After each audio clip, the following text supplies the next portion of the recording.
Hi friends, அஸ்லாம் வலைக்கம். இன்றைக்கி நான் உங்களுக்கு ஒரு டெசர்ட் தான் செஞ்சு காட்ட போகிறேன். நான் 10 கிராமில் சைனா கிராஸ் எடுத்திருக்கேன். இப்போ ஒரு பேனில் நான் 2 கப் தண்ணி ஊற்றிக்கொள்கிறேன். இப்போ அதில் நம்ம ½ அன் ஹவர் ஊற வச்சு சைனா கிராஸ் போட்டுக்கொள்கிறேன்.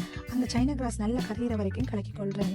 சைனா கிராஸ் கரைஞ்ச உடனே அதில் ஒரு கப் அளவில் சுகர் சேர்த்து நல்லா கரைய விடுங்க. சுகர் நல்லா கரைஞ்ச உடனே அதில் ஒரு ½ கப் அளவில் மில்க் சேர்த்துக்கொள்ளுங்க. அதில் ஒரு பிஞ்ச் அளவு கலரும் சேர்த்துக்கொள்ளுங்க. நான் ஆரஞ்சு கலர் யூஸ் பண்ணியிருக்கேன். உங்களுக்கு பிடிச்ச கலர் நீங்கள் யூஸ் பண்ணலாம். இப்போ இந்த பால் நல்லா கொதிச்சு வரக்குள்ளே ஒரு ½ லெமன் நான் அதில் புளிஞ்சு விடுறேன். இந்த ½ லெமன் புளிஞ்சு வரக்குள்ளே தான் நம்ம அந்த டெசர்ட்டில் மேலே கட்டி மில்க் கட்டி மாதிரி படலாம் போல வரதுக்கு ரீசனே இதுதான். நம்ம சூடு ஆறி உடனே ஒரு ட்ரெயில ட்ரான்ஸ்ஃபர் பண்ணி ஃப்ரிட்ஜில் வச்சு எடுத்துக்கொள்ளுங்க. ஒரு 2 ஹவர் போல் நான் இப்போ இதை ஃப்ரிட்ஜில் வச்சு எடுத்துட்டேன். உங்களுக்கு தேவையான சைஸில் இது கட் பண்ணிக்கொள்ளுங்க. எங்கள் சேனலை இன்னும் சப்ஸ்கிரைப் பண்ணலைன்னா சப்ஸ்கிரைப் பண்ணுங்கள். இன்னொரு இன்ட்ரெஸ்டான ரெசிபியில் நான் உங்களை சந்திக்கிறேன். தேங்க்ஸ் ஃபார் வாட்சிங்.